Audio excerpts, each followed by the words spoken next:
approximation. If you want, you could just say, oh, okay, so I'll make it shift up. I'll make it have the tiniest bit of slope, but that gives you the same empirical answer. So in that case, okay. So now let's ask, if you were a proper lefty and you were saying, those corporations will pay the tax, can you believe that that diagram is even a rough approximation of life? No. But that might be the leading case, actually. If that's not right, then something really close to it might be right. So a lot of the incidents you expect to fall onto the consumer. So that's no good. Now what about this job killer idea?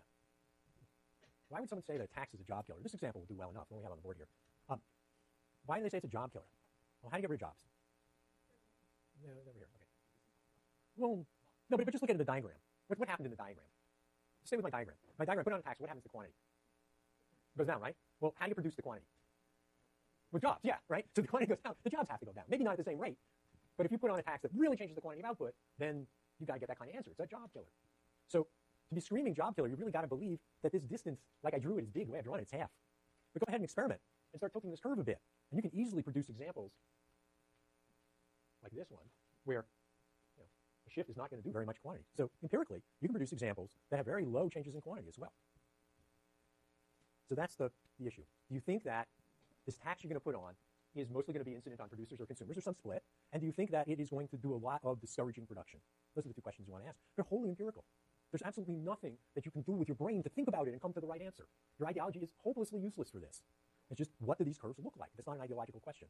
So either side can be right. And both sides can be right, too. So why do you have, yeah? Don't write it down. Be prepared to answer it. Because if you can answer that question, then if I ask you a question, I'm pretty sure you'll get it. But the TAs will have enough to grade with just the numbers and the graphs. Yeah.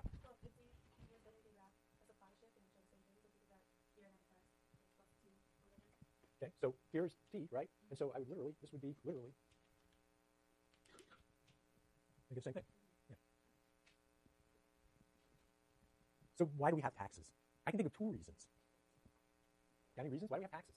Yeah? Yeah, it could.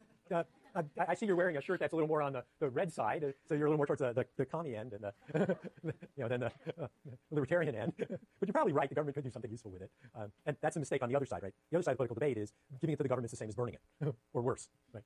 And, we won't have any roads. You won't be able to drive a car anywhere, but don't give them any money. Yes, so government spends the money on something worthwhile. Okay, we're gonna have three to redistribute income. So you can tax people. What was it? What are we up to? Geez, I don't really know the number. I think it's 13% of your income for Social Security. And that goes into a fund, and that fund plus black magic cause people to get money when either they get older or they become disabled, or their parents die and they're under 18, or bizarrely, I retire and my son is under 18. They will pay me. That's bizarre to me, but they do. And the amount I put in over my lifetime and the amount I get out don't have any great thing in common. The thing was set up in such a way, I think, that people who are at the very bottom get paid out more than they put in, and I would be paying in more than I get out, except for this little loophole where I could retire at 66 and still have extra money for 5 years because, yes, I can't work and I have a minor child. So yeah, redistribution, that's a perfectly good reason. Food stamps in the United States now, supplemental nutrition something or other policy, SNAP. Right? Our federal income tax pays money. People who do not make enough money get cards that allow them to buy food at a fixed amount of food per month. It's redistribution. That's the biggest welfare number in the United States by far. And you can think of other ones like that. So yes. And now I have a third reason. Now you gave a reason. All the way in the back, yeah. Yes, and we're environmental economists, and so we love that reason, right? So we want to tax gunk. Why? Because we want the quantity of gunk to decrease. And so if only we made it more expensive, you would buy less of it. So, you want to save the environment and wolves and stuff like that, then you want to make people pay for the environmental damage they do. And that's not a very radical idea, paying for what you use. And that's all over the tax code. Mostly it's not for something as nice as, let's save the environment, or let's pay for the roads we use or something like that. Often it's to favor some specific set of companies over some other ones. And that encourages their set of goods and discourages the other. We love research and development tax credits, right? That's to encourage research and development. We lower the taxes on those things.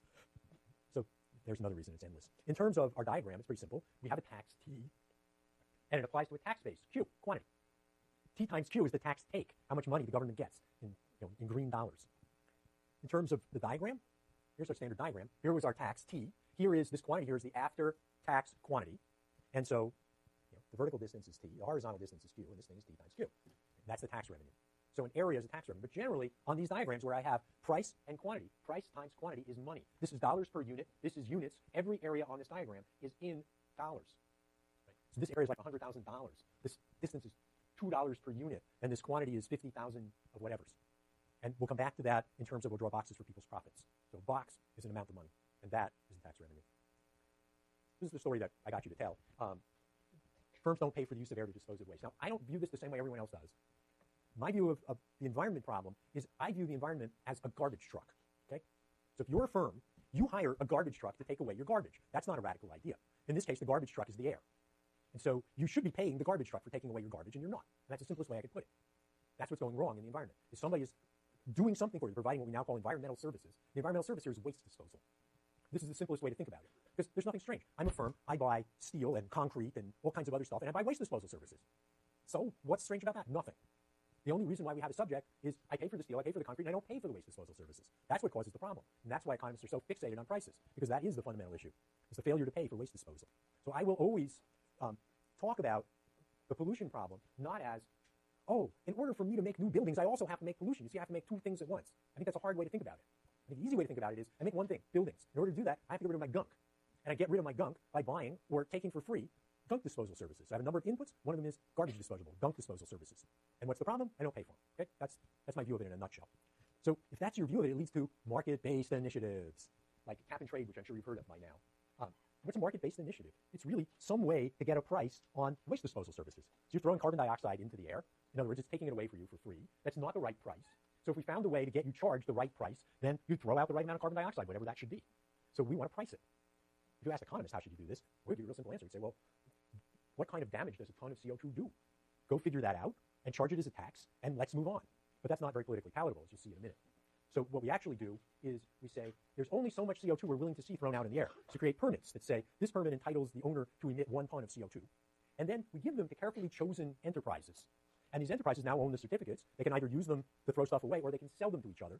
And so the certificates have value and they function, the price of the certificates functions exactly like a price. And if you did both these things exactly right, you get the same answer either way.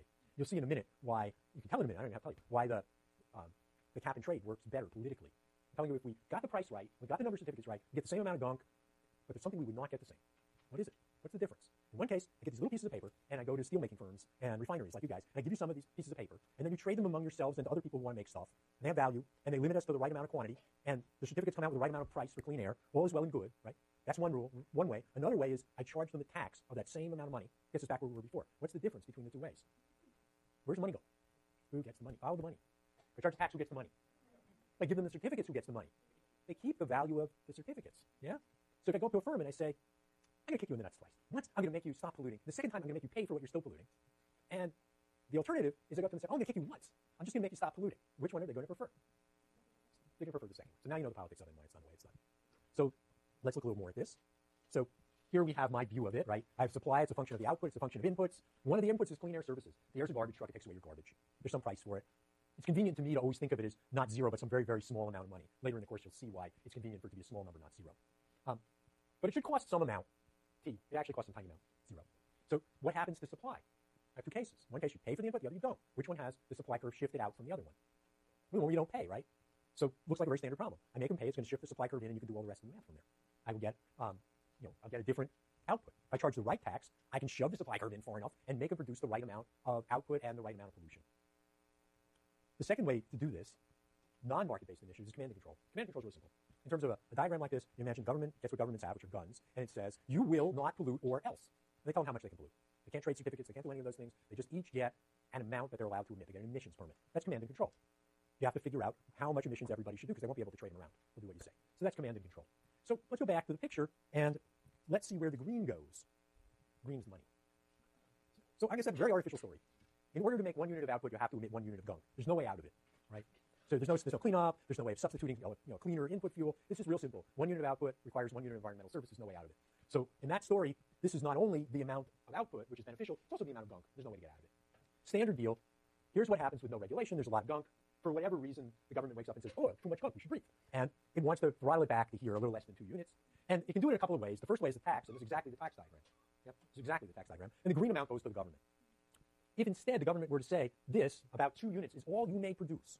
So this is your quota for output and pollution. What happens?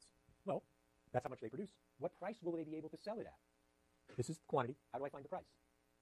I go up to the demand curve, do I not? Just go straight up the demand curve and then over, as you point out. And that gives me exactly the same price as before, does it not? Because it's rigged that way. But who gets the green now? The company gets the green. So if the company, in this simple example, has a choice of a market-based initiative, by far the capitalist alternative, or command and control, the very essence of communism, which are they going to choose? Come on, what are they going to choose? They are? They're going to choose command and control, are they not? Because they keep the green. They're not misled by the fact that it's the market and the market's good. They're voting their pocketbook here. So that is why you see a lot of American environmental law written in terms of quota, because it leaves the green, the money, with the firms. And at the same time, it cleans up. It's an awful lot easier to get the firms to agree to clean up if they don't also have to pay the money. And I think that's a great place to stop, even though it's 3 minutes early.